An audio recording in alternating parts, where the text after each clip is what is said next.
우리는 지난주에 우리 입술에 하나님을 향한 놀라운 찬양의 힘을 두기를 원하시는 하나님을 우리는 이 자리에서 만났습니다. 여러분, 실제로 우리의 삶 속에서 하나님을 향한 찬송이 울려 퍼질 때 여러분 가운데 어떤 하나님의 능력이 나타나셨는가요? 아마 틀림없이 여러분의 입술의 찬송을 통하여 하나님의 놀라운 능력으로 역사하셨을 것입니다. 우리 교우는 아니지만 매주 우리 교회의 말씀을 듣고 꾸준하게 댓글을 달려주시는 성도님 한 분이 계십니다. 역시 지난주 설교를 들으시고 이렇게 댓글을 남겨주셨습니다. 이 댓글을 함께 나누었으면 좋겠습니다.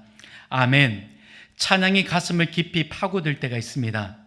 나도 모르게 눈물이 흘러 감당이 안 되기도 합니다. 찬양이 주는 힘이 참 강하고 울림이 깊구나 느끼게 되죠. 출퇴근길 전철역까지 20분 정도를 걸어가며 저절로 찬송을 흥얼거리며 다닙니다. 사람들이 있을 땐 작은 소리로 내어보기도 하면서 새로운 찬송을 익히고 싶을 땐 메모에 다니면서 익히기도 합니다. 들으면서 하는 것보다 메모에서 직접 하는 게 더 잘 외워지더라고요. 입술로 선포되어지는 찬송 계속 이어가며 언제나 하나님의 임재가 있는 찬송이 되기를 기도합니다. 되게 은혜스럽죠? 이 고백 속에는 찬양이 단순한 노래가 아니라 하나님의 임재를 불러오는 통로라는 사실이 담겨져 있습니다. 지난주 여러분 금요예배도 여러분 느끼셨을 거예요. 찬양의 비중을 더 높여서 예배를 드렸습니다. 여러분, 제가 지난 설교 중에도 말씀드렸죠. 기도에도 능력이 있어요. 말씀에도 능력이 있습니다. 하지만 지난주에는 하나님께서 다윗을 통해서 우리 가운데 반드시 채워야 할 하나님의 능력, 바로 찬양의 힘을 알려주셨습니다. 그런데 반대로 내 입술에 찬양이 아니라 다른 생각, 또 나의 상한 감정의 말, 이런 것이 채워지면 우리 마음의 내면은 더욱더 어두워질 수밖에 없습니다. 그래서 찬양은 우리를 짓누르는 어둠의 세력들을 내어 쫓는다라고 제가 선포했습니다. 내 마음속에 부정적인 생각들도 떠나게 된다라고 선포했습니다. 이렇듯 찬양은 오히려 악한 영보다 더 크신 주님을 바라보게 되는 것입니다. 사랑하는 여러분, 이 찬송의 힘이 이례적으로 끝나지 않기를 주님의 이름으로 축원합니다. 오늘은 엘라 골짜기에서 내가 할 수 있는 것이 무엇인가 라는 제목으로 함께 말씀을 나누기를 원합니다. 오늘 엘라 골짜기에서는 좀 이루고 싶지 않은 전쟁이 일어납니다. 사울은 다시금 악령의 괴로움에 시달리고 있었습니다. 그때 다윗이 수금을 탈 때마다 사울을 사로잡고 있었던 악령들이 떠났죠. 다윗의 수금 실력이 얼마나 대단했는지는 모르지만 그것이 중요한 것이 아니었습니다. 그와 함께 하시는 하나님의 능력이 그 자리에 함께 임하셨던 것입니다. 사울은 다윗을 곁에 두는 것이 마치 든든한 호위병을 두는 것처럼 느꼈을 것입니다. 그러나 이 평안도 잠시였죠. 곧 그의 마음을 뒤흔드는 소식이 들려왔습니다. 사무엘상 17장 1절 말씀 함께 읽겠습니다. 블레셋 사람들이 그들의 군대를 모으고 싸우고자 하여 유다에 속한 소고에 모여 소고와 아세가 사이에 아베스 담밈에 진침해. 여러분, 이전에 왕이 없던 시절 때에 무방비였던 이스라엘을 공격했던 이 블레셋은 하나님의 능력 앞에 무참히 패배했습니다. 그리고 사울이 왕이 되었을 때에도 그의 아들 요나단과 무기든 소년의 두 사람의 믿음을 통하여 하나님은 그들의 믿음을 기뻐하셔서 하나님의 능력으로 떤 이 블레셋을 무참하게 패배시키셨습니다. 여러분, 이들의 패배는 숫자의 싸움이 아니라는 것을 하나님이 명백히 깨닫게 하셨습니다. 하지만 그 전쟁 가운데서 하나님께서 알려주신 것은 이스라엘의 하나님이 얼마나 강하신지를 보여주는 전시장이었죠. 하나님께서 진동시키신 땅과 또한 심지어 적들의 가운데서 자기들끼리 싸우는 것들을 바라보면서 여러분, 블레셋 사람들은 아마 큰 공포를 느꼈을 것입니다. 그런데도 이 블레셋이 또 지금 이스라엘과 전쟁을 치르기 위해서 지금 다가오고 있습니다. 여전히 이스라엘 향해서 달려드는 이유는 영토 확장이라는 명분 때문이었습니다. 해안 지역에 머물고 있던 블레셋 사람들은 내륙으로 진출하려는 욕망이 강했기 때문이죠. 블레셋 사람들은 그러기 때문에 이스라엘을 끊임없이 침투했던 것이죠. 그들은 이번만큼은 패배하지 않겠다라는 마음으로 여러분 철저하게 전쟁을 준비해 온 것 같습니다. 게다가 그들에게는 한 가지 희소식이 있었죠. 바로 이스라엘이 불안정하다란 이유였습니다. 사울 왕은 지금 악령에 의해서 번뇌에 이르렀고 통치가 제대로 이루어지지 않는 나라라는 것을 블레셋 사람들은 어느 정도 정보를 수집했을 거예요. 게다가 블레셋처럼 아직도 강한 무기들이 이스라엘 진영 가운데는 아직 자리 잡지 못했던 것이 사실이었습니다. 이 모든 상황들은 블레셋에게 틀림없는 승리를 가지게 될 거라는 확신으로 보이게 되었습니다. 여러분, 이러한 상황의 모습들은 꼭 사단의 전략과 같습니다. 사단 역시도 지금도 자신의 영토 확장을 위해서 여러분을 공격하고 교회를 공격합니다. 그리고 여러분과 교회가 굉장히 무기력한 가운데 있도록 가두어 두릅니다. 그래서 사단은 우리의 약한 부분이 무엇인지, 단 우리가 어떤 유혹에 흔들리는지, 단 우리 안에 어떤 것을 건드리면 쉽게 무너지는지 너무나 잘 알고 있습니다. 나의 정신이 온전하지 못하여 하나님의 통치가 제대로 이루어지지 않는 상태라는 것도 사단은 너무나 잘 알고 있습니다. 그리고 우리가 모르는 연약함까지도 사단은 잘 알고 있습니다. 이것이 가장 무섭고 두려운 거예요. 내가 알지 못하는 것을 사단은 공격해요. 그러므로 여러분, 우리가 배움의 자리에 늘 나가야 합니다.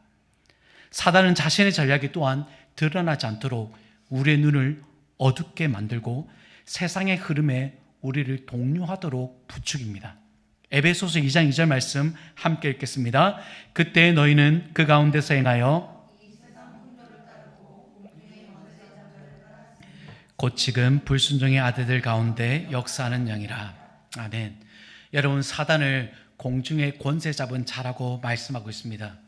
그런데 수많은 사람들이 이 공중의 권세 잡은 자를 따랐다라고 말씀하고 있습니다. 여러분, 이 공중의 권세 잡은 자 사단은 죄와 사망의 권세로 사람들을 지배합니다. 그는 우리의 육체의 욕심과 마음의 욕망을 너무나 잘 이용합니다. 그래서 이것을 이용해서 진리를 자꾸 왜곡시켜 나가죠. 그리고 결국에는 진리를 거짓 것으로 바꿔버리게 만듭니다. 하나님보다 세상의 것을 더 매력적으로 보이게 하고 그것을 선택에 이르게까지 하죠. 그리고는 다른 사람도 이렇게 산다라고 생각하게 하고 아무것도 하지 않는 무력한 존재로 살아가게 합니다. 또 더 무서운 것은 다른 신자들과 비교하면서 내가 좀 더 나은 사람이라고 생각하게 하고 앞서 나가지 못하도록 묶어둡니다.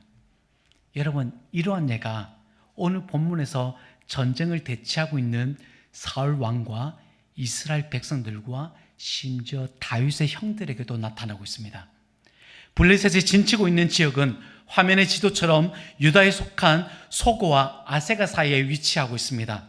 이 지역을 조금 더 확대해서 보면 이 소고와 아세가 사이, 그 사이를 가로지르는 물줄기가 하나가 있는데 그것이 바로 여러분 엘라 골짜기예요.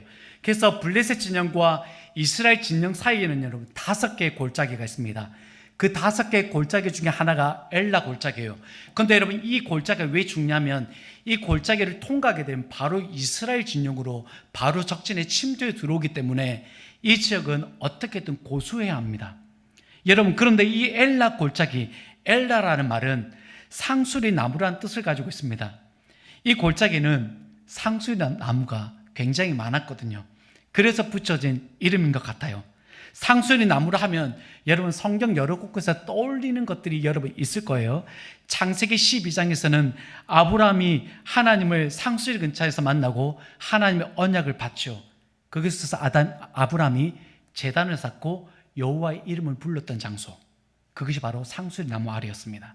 창세기 35장에서는 야곱이 밧단 아람 자신의 외삼촌 라반의 집을 떠나 베델에 이르기 전에 상수리 나무 아래에서 가족들이 가지고 있던 이방 신과 귀고리들을 묻었던 장소입니다. 이것은 신앙의 결단과 다시 하나님께로 내가 돌아가고자 하는 영적인 정화의 자리인 거예요. 이 외에도 여러분, 여호수아는 상수리 나무 아래에서 하나님과의 언약을 갱신했고, 사사 기드온은 이 상수리 나무 아래에서 하나님의 부르심을 받았던 장소입니다. 하지만 반대로 이 상수리 나무 아래에서 이스라엘 백성들이 우상 숭배를 했던 장소이기도 합니다. 상수리 나무 아래에 이런 여러 많은 이야기들을 가지고 어떤 학자들은 이렇게 말합니다. 그곳은 신앙의 결단을 새롭게 하는 장소라고 말이죠. 여러분, 그렇다면 오늘 저와 여러분이 있는 이 엘라 골짜기는 어떠한 곳입니까? 우상 숭배하는 장소입니까? 아니면 내 신앙을 결단하는 장소입니까? 어찌되었든 오늘 본문 속 엘라 골짜기에는 평화가 아닌 전쟁의 긴장감이 흐르고 있습니다. 이스라엘과 블레셋이 대치하고 있었던 것이죠. 그런데 여러분, 여기서 이상한 점 하나가 있습니다. 사울이 왕이 된 지 2년쯤 때에 블레셋이 쳐들어왔을 때 이 블레셋 사람들의 수에 대하여 성경은 이렇게 기록하고 있었죠. 사무엘상 13장 5절에 블레셋 사람들이 이스라엘과 싸우려고 모였는데 병거가 3만이요 마병이 6,000명이요 백성은 해변의 모래같이 많더라. 이것이 사울왕 초기에 있었던 사건이었습니다. 그런데 지금의 전쟁은 블레셋의 숫자를 언급하고 있지 않습니다. 해변의 모래같이 많다는 표현이 전혀 나타나고 있지 않습니다. 여러분, 그 이유가 무엇이었을까? 이미 이스라엘 백성들과 싸움을 하면서 블레셋 진영이 국방력의 손실을 굉장히 많이 입었다는 것을 우리가 예측할 수 있습니다. 그래서 이번 전쟁에는 이스라엘이 수적으로 밀리지 않았던 전쟁이에요. 그래서 사울도 이번에는 해볼만 하다라고 생각하고 나섰을 가능성이 높습니다. 하지만 그때에 상황을 완전히 바꿔버리는 한 사람이 등장합니다. 블레셋 진영에서 거대한 장수가 나왔습니다. 성경은 무려 이 한 사람을 소개하기 위해서 4구절에 걸쳐서 그의 외모와 무장을 설명합니다. 그가 바로 가드 사람 골리앗입니다. 제가 이스라엘 진영 안에 들리는 소문처럼 이 골리앗에 대해서 한번 표현해 보았습니다. 야, 이제 큰일 났어. 우리가 이번에는 숫자적으로 밀리지 않는 전쟁이라고 생각했는데 적진에서 2.7m나 돼 보이는 거인이 나왔어. 머리에는 노트구를 썼고 몸에는 비늘 갑옷을 입었대. 여러분, 비늘 갑옷은 화면에서 보는 것처럼 저렇게 촘촘하게 이어진 갑옷과 같은 것입니다. 여러분, 근데 이 무게가 무려 57kg라고 그들은 말하고 있습니다. 다리에는 놋 각반과 어깨에는 창이 매어 있는데 그 창난만 봐도 오금이 저린다고. 그런데 우리가 그 골리앗이 1대1 결투를 신청해 오는데 누가 나설 수 있겠냐고 다들 두려운 가운데 떨었습니다. 여러분, 제가 조금 더 긴장감 있게 말하면 좋을 텐데 저의 표현의 미숙함을 용서해 주시기 바랍니다. 여러분, 자신의 진영 안에서 이런 소문이 파닥이 일어난다면 누구도 나설 수 없을 거예요. 골리앗의 외모 자체가 공포였거든요. 저는 AI로 골리앗의 모습을 한번 그려달라고 요청했습니다. 그랬더니 AI가 이렇게 그려졌습니다. 굉장히 그럴싸하죠? 여러분, 굉장히 아군이었다면 굉장히 든든한 힘을 가질 수 있겠지만 저것이 적군에 있었다면 아마도 1대1로 맞설고 싶은 생각은 전혀 없을 것입니다. 골리앗을 보는 순간 모두가 공포에 질렸고 왕과 백성들은 자신들이 무엇을 해야 하는지 잊어버렸습니다. 골리앗의 모욕적인 말을 듣고도 그 말을 듣는 것이 당연한 것처럼 누구도 반응하지 않았습니다. 사무엘상 17장 11절 말씀 함께 읽겠습니다. 사울과 온 이스라엘이 블레셋 사람의 이 말을 듣고 놀라 크게 두려워하니라. 여러분, 사울도 백성들도 모두 두려움에 사로잡혀 있었습니다. 사울은 이런 상황에 기억을 되살려서 자신에게 하나님의 영이 크게 임하였을 때 여러분 자신에게 없었던 그 분노를 되살리지 않았을까요? 조금만 들춰오면 내가 하나님께 구해서 이 상황 가운데 두려움이 아니라 오히려 더욱더 분노를 느끼게 하는 하나님의 능력을 여러분 구할 수 있지 않았겠을까요? 그런데 여러분 저는 이 모습을 통해서 저의 모습도 함께 보았습니다. 저 역시도 과거에 하나님의 영에 감동되어서 굉장히 용기 있게 나설 때도 있었습니다. 그런데 제가 어떤 하나의 문제 가운데 휘말릴 때는 하나님을 찾기보다 아무것도 하지 않는 상태에서 그 상황 가운데 어떻게든 모면하려고 애를 쓰는 제 모습만 바라봤던 거예요. 이것이 저의 모습에게도 있고 사울에게도 그대로 있는 거예요. 더 이상 사울에게도 또한 어떻게 저의 과거의 모습에도 기대할 수 있는 것은 아무것도 없습니다. 여러분 사울에게는 기대할 수 없었던 이유는 사울은 불순종 이후부터 하나님에 대한 기대를 전혀 하지 않고 있습니다. 그리고 이런 두려움은 사울에게 뿐이 아니라 그와 함께 전장에 있었던 백성들에게도 번져가고 있었습니다. 그 첫 번째로 백성들의 반응을 한번 보겠습니다. 사무엘상 17장 24절 우리 함께 읽겠습니다. 이스라엘 모든 사람이 여러분 이 골리앗의 모욕적인 그 말 듣고 아마도 사람들이 함께 모여서 그 앞으로 나아갔던 상황들을 한번 추측해 볼 수 있는 본문이기도 합니다. 그런데 그 사람들이 앞으로 나갔지만 골리앗을 보고 두려워하여 그 앞에서 도망하였습니다. 그래도 한번 해보자라며 골리앗 앞에 선 사람들은 지레 겁을 먹고 도망하는 상태였습니다. 다윗의 형들도 여러분 마찬가지였습니다. 17장 28절 말씀 함께 읽겠습니다. 그가 다윗에게 노를 바라 이르되 내가 어찌하여 이리로 내려왔느냐 나는 내 교만과 완악함을 아노니 내가 전쟁을 구경하러 왔도다. 여러분 다윗이 이 블레셋에 모욕하는 말 듣고 흥분해서 말을 했을 때 다윗의 형이 다윗에게 꾸짖었던 내용이 바로 이 내용입니다. 형들은 자신의 두려움을 숨기기 위해서 오히려 다윗을 비난하고 있는 것입니다. 내가 뭘 알고 있냐고, 네가 이 전쟁을 구경하러 왔지 않느냐며 자신 안의 두려움은 싹 감추고 다윗을 비난하고 있습니다. 그리고 적장 골리앗은 이스라엘 진영에서 유일하게 용기 있게 나선 다윗을 보며 이렇게 반응했습니다. 그 블레셋 사람이 둘러보다가 다윗을 보고 업신여기니 이는 그가 젊고 붉고 용모가 아름다움이라. 그 뒤에서 다윗의 용모를 말해주는 본문은 이런 크게 감동적이지 않습니다. 왜냐하면 골리앗이 볼 때에는 아주 어린애 같은 앳된 모습이었기 때문이죠. 여러분 엘라 골짜기에서 반응하는 사울 왕과 이스라엘 백성들, 다윗의 형들, 그리고 다윗을 바라보며 업신여기는 골리앗의 이 상황이 나의 상황 속에서 비슷하게 보였던 때가 있지 않습니까? 두려움에 떨었던 왕과 백성들처럼 우리는 이렇게 생각할 수 있습니다. 아니, 내가 할 수 있는 일이 아니야 라고 말하며 우리가 숨어버리는 경우입니다. 그리고 때로는 용기가 있어서 나아가지만 좀처럼 바뀌어지지 않는 상황과 문제 앞에서 도망하는 경우들도 있습니다.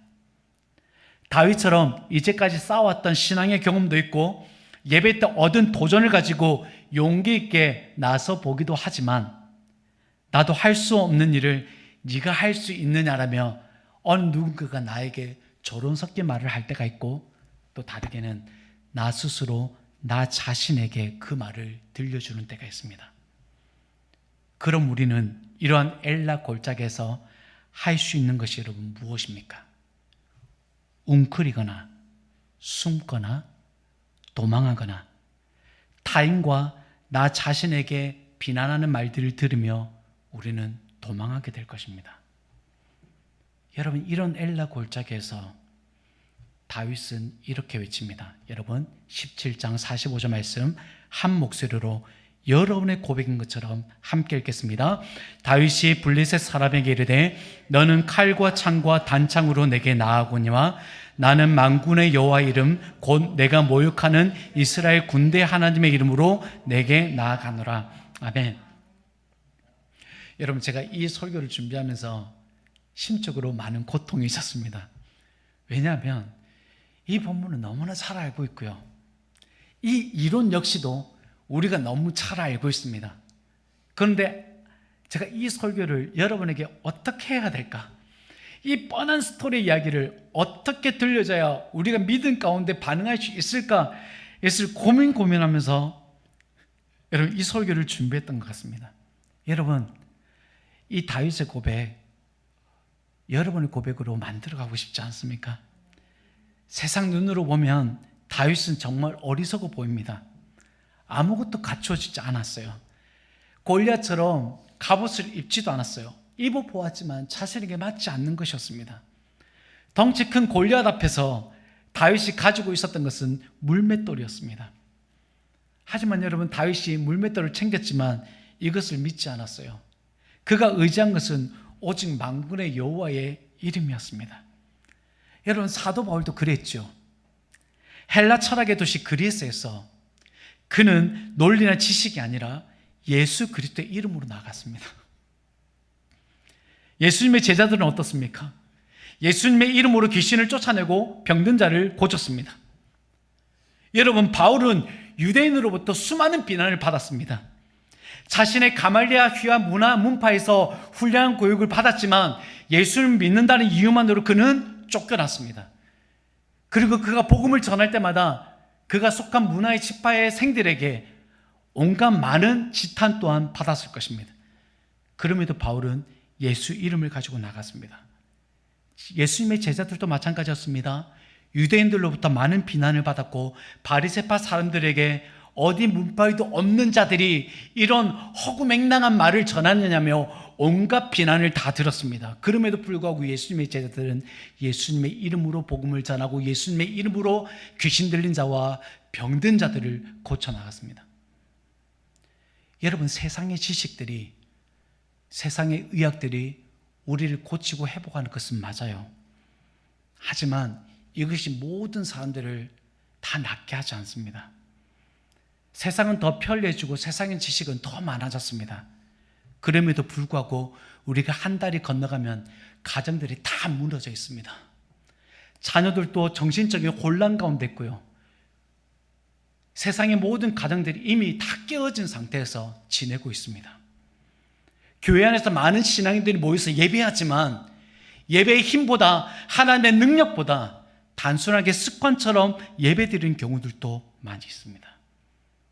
더 나아진 세상인데, 더 나아진 예배 공간이 다 있는데, 수많은 전문가들이 있어서 이곳에서 예배하고 찬양 인도자들도 있는데 우리 모습은 좀처럼 나아지지 않습니다. 우리는 그 엘라 골짜기에서 도대체 무엇을 붙잡고 있는 것일까요? 그리고 우리는 두려워하고 아무것도 하지 않습니다. 이러한 상황 가운데 우리가 놓여져 있음에도 누구도 하나님의 이름을 부르지 않습니다. 그리고 하나님을 찾지도 않습니다. 그렇다여 많은 돈을 들여서 자신을 좀 더 나아 보려고 하지만 나아지지 않는 자신의 모습만 발견할 뿐입니다. 여러분, 세상은 우리를 보며 가소롭게 여길 수도 있습니다. 사단 역시 우리의 이 약점을 너무나 잘 알고 있습니다. 하지만 여러분, 기억하십시오. 비록 우리가 가진 것이 작고 약해 보여도 하나님의 이름이 우리와 함께 할 때 여러분, 세상을 무너뜨리는 강력한 무기가 됩니다. 여러분의 배우자가 여러분 무시할 수 있어요. 여러분의 자녀가 여러분을 무시할 수도 있습니다. 하지만 여러분이 하나님과 떠난 상태라면 더 무시를 받게 될 거예요. 하지만 여러분이 하나님의 그 이름, 만군의 하나님의 이름으로 여러분이 나아가게 될 때 여러분의 그 가장 연약한 무기가 가장 강력한 무기로 나타나게 될 것입니다. 여러분, 제가 왜 이것을 확신 있게 말씀드리냐면 모세를 보십시오. 그가 하나님 앞에 섰을 때는 도망자의 신분이었고 그의 손에 들려진 것은 양을 지키기 위한 지팡이 하나뿐이었습니다. 하지만 하나님께서는 바로를 피해 도망하던 모세의 신분과 양을 지키는 한낱 가지고 있는 지팡이 하나로 뱀을 만들고 홍해를 가르고 나일강을 피로 바꾸셨습니다. 바로 앞에서도 모세와 그 지팡이는 하나님의 능력을 드러내는 도구로 바뀌어졌습니다. 사랑하는 여러분, 말씀을 맺겠습니다. 엘라 골짜기처럼 처음에 할만하다라고 생각했던 싸움이 막상 들어가 보니 도저히 감당할 수 없는 싸움이 될 때가 있습니다. 그때 우리는 사울처럼, 이스라엘 백성들처럼, 다윗의 형들처럼 형식만 남은 신앙으로 주저앉거나 도망하는 가운데 머무를 수 있습니다. 하지만 다윗은 달랐습니다. 그는 외쳤습니다.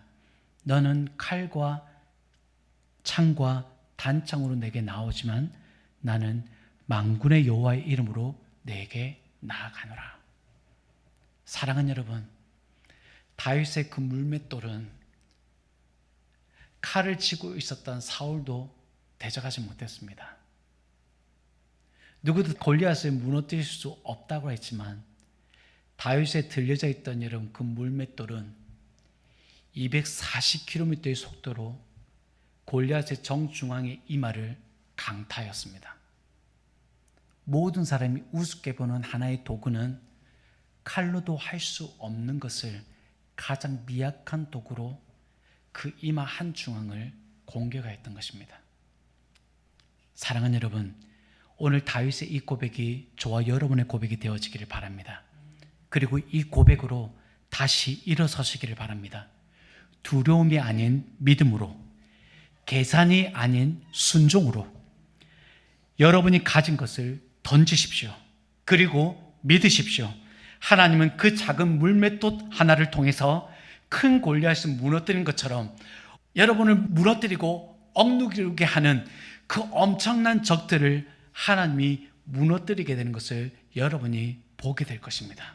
사랑하는 여러분, 그 만군의 하나님의 이름을 여러분의 직장과 여러분의 가정과 여러분의 일상의 삶 가운데 외치고 선포함으로 여러분이 가지고 있는 가장 작은 것을 던지시기를 축복합니다.